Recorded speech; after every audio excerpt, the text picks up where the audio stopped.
வணக்கத்துடன் இது இன்பா டாக்ஸ். அதாவது ஒரு இளைஞர் ஒருவர் அமெரிக்காவில் ஜெர்மனுக்கு போகிறாரு. ஜெர்மனுக்கு போய் ஜெர்மன்லேருந்து அவர் இந்தியா வருவதற்கான ஒரு முயற்சி எடுக்கிறார். இந்தியா வருவதற்கான முயற்சி எடுக்கின்ற பொழுது அந்த இளைஞரை அமெரிக்காவின் காவல்துறை அதிரடியாக கைது செய்கிறது. கைது செய்து அந்த இளைஞர் அமெரிக்காவிற்கு கொண்டு வரப்படுகிறார். எதற்காக அந்த இளைஞர் கைது செய்யப்பட்டார் என்கின்ற ஒரு விடயம் மிகப்பெரிய கேள்வியாக இருக்கிறது.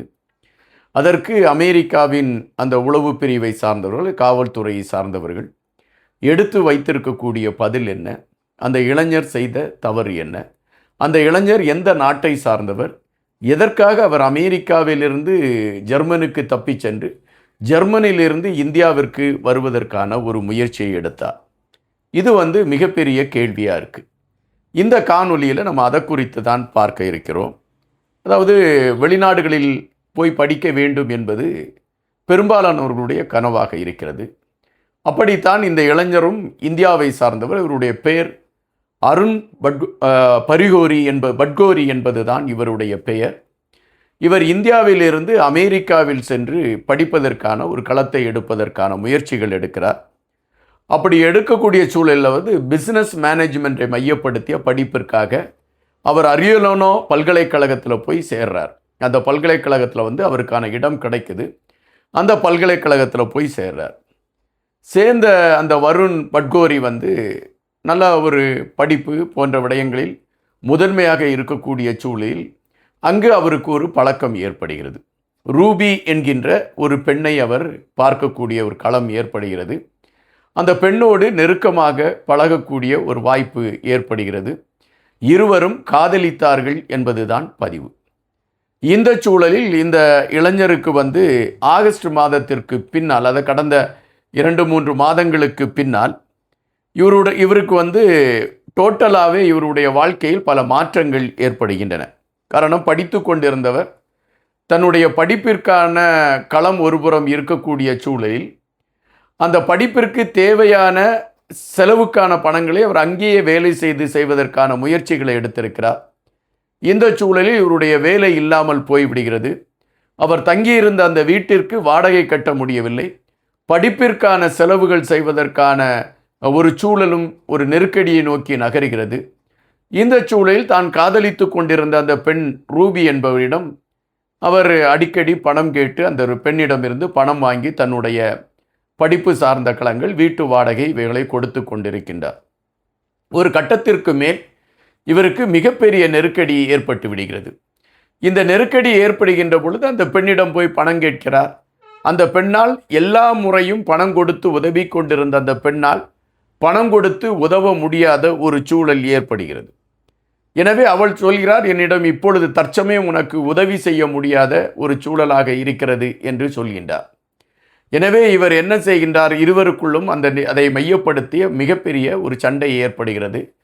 சண்டை ஏற்பட்ட பொழுது இந்த வருண் பட்கோரி அந்த பெண்ணை அவர் கொலை செய்வதற்கான ஒரு முயற்சியில் ஈடுபடுகிறார். அப்படி ஈடுபட்டு அந்த பெண் மீது கடுமையான தாக்குதலை கையாளுகிறார். அந்த பெண் கடுமையான தாக்குதலுக்கு உட்பட்டு இரத்த வெள்ளத்தில் அவள் கீழே விழுகிறார். கீழே விழுந்த அந்த பெண்ணை தூக்கி பார்க்கிறார். அந்த பெண்ணிடம் எந்த விதமான ஒரு துடிப்போ அல்லது உடல் அசைவோ எதுவும் இல்லாத ஒரு சூழல். எனவே இந்த பெண் மரணத்தை தழுவிவிட்டார் என்கின்ற ஒரு நிலை அவருக்கு தெரிகிறது. உடனே அந்த பெண்ணுடைய கைபேசி எடுத்து அந்த பெண்ணின் தாயாருக்கு தகவலை சொல்கிறார். உங்கள் பெண் இங்கு காயம்பட்டு இரத்த வெள்ளத்தில் கிடைக்கிறார். இதில் என் மீது எந்த தவறும் இல்லை, அவள் காயம்பட்டு கிடைக்கிறாள் என்று அந்த தாய் சொல்கிறார். அந்த தாயிடம் இந்த இளைஞர் சொல்கிறார்.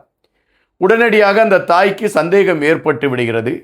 காவல்துறை அதிகாரிகளுக்கு அவள் தகவலை கொண்டு செல்கிறார்.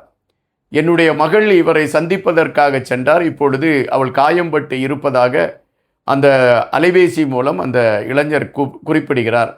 எனவே காவல்துறை அதிகாரிகள் உடனடியாக நீங்கள் விரைந்து சென்று அதற்கான அந்த என்ன நடந்திருக்கிறது என்பதை கண்டுபிடியுங்கள் என்று அந்த தாய் சொல்லிவிட்டு அந்த தாயும் கிளம்பி வருகிறார்.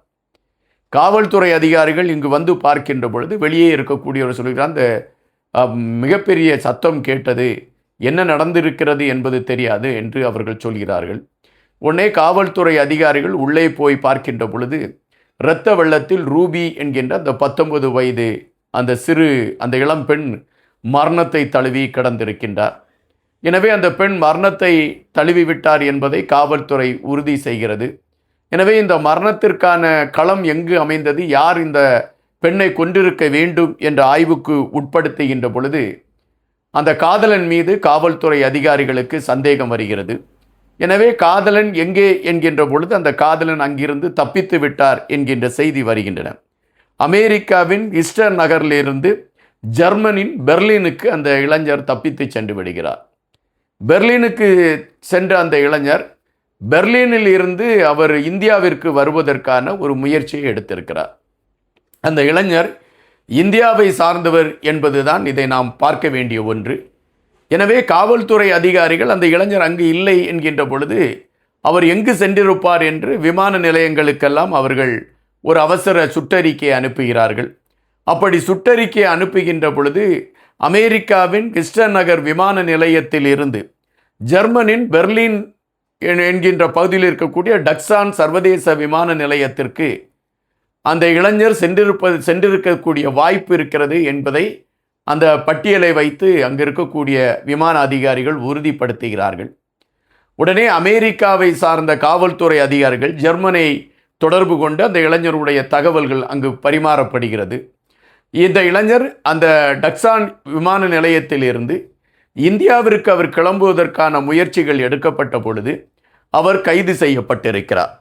கைது செய்யப்பட்டு அவர் அமெரிக்காவிற்கு கொண்டு வரப்பட்டிருக்கின்றார். ஆகஸ்ட் 6ஆம் தேதி இந்த கொலை சம்பவம் நடைபெற்று இருக்கிறது என்று காவல்துறை அதிகாரிகள் உறுதிப்படுத்துகிறார்கள். இப்பொழுது இந்த இளைஞன் கைது செய்யப்பட்டு அங்கு நீதிமன்றத்தில் அவர் ஆஜர்படுத்தப்பட்டு காவல்துறையின் விசாரணைக்கு அவர் உட்படுத்தப்பட்டிருக்கிறார். அதாவது இங்கிருந்து இந்தியாவிலிருந்து வெளிநாடுகளுக்கு செல்லக்கூடிய பலர் தங்களுடைய வாழ்வாதாரத்தின் நிலைமைகள் அறியாமல் அவர்களுடைய வாழ்க்கையை அங்கு அமைத்துக் கொள்கிறார்கள். அப்படி அமைத்துக் கொள்கின்ற பட்சத்தில் அவர்கள் நம்பி இருக்கக்கூடிய சில களங்கள் மாறுபட்டு விடுகிறது. ஒரு வேலையை நம்பி இருக்கலாம், அல்லது தன்னை சார்ந்தவர்கள் தன்னை பாதுகாப்பார்கள் என்று நம்பி இருக்கலாம். ஆனால் ஒரு கட்டத்திற்கு மேல் அது எதிர்வினை ஆற்ற தொடங்கி விடுகிறது. அப்படி எதிர்வினை களத்திற்குள் செல்கின்ற பொழுது அவர்களால் ஒரு கட்டத்தில் தங்களை பாதுகாத்து கொள்ள முடியாத ஒரு சூழலுக்கு தள்ளப்பட்டு விடுகிறார்கள். அப்படி வருகின்ற பொழுது யார் மீது தன்னுடைய கோபத்தை தீர்ப்பது என்பது தெரியாமல் யார் மீதாவது கோபத்தை தீர்த்து விடுகிறார்கள். அப்படித்தான் இந்த இளைஞர் அந்த தன்னை காதலித்த பெண் மீது தன்னுடைய கோபத்தை தீர்த்து விட்டார். இப்பொழுது அந்த பெண் உயிரோடு இல்லை. இந்த இளைஞர் இப்பொழுது கைது செய்யப்பட்டு அமெரிக்காவின் சிறைச்சாலையில் அடைக்கப்பட்டிருக்கிறார். பெரும் கனவுகளோடு அந்த தாயும் தந்தையும் அந்த மகனை அனுப்பி வைத்திருப்பார்கள் அமெரிக்காவிற்கு. இப்பொழுது அந்த குடும்பம் நிம்மதி இல்லாத ஒரு சூழலை கையில் எடுத்துக்கொண்டு இருக்கும் என்பதுதான் நிஜம். தற்பொழுது அந்த இளைஞர் அந்த வழக்கு விசாரணைக்கு எடுக்கப்பட்டு அவர் மீது அந்த குற்றம் நிரூபிக்கப்பட்டால் அமெரிக்கா என்ன விதமான தண்டனையை அவருக்கு கொடுக்கும் என்பது பொறுத்திருந்துதான் பார்க்க வேண்டியதாக இருக்கிறது. நன்றியுடன் என்பார்.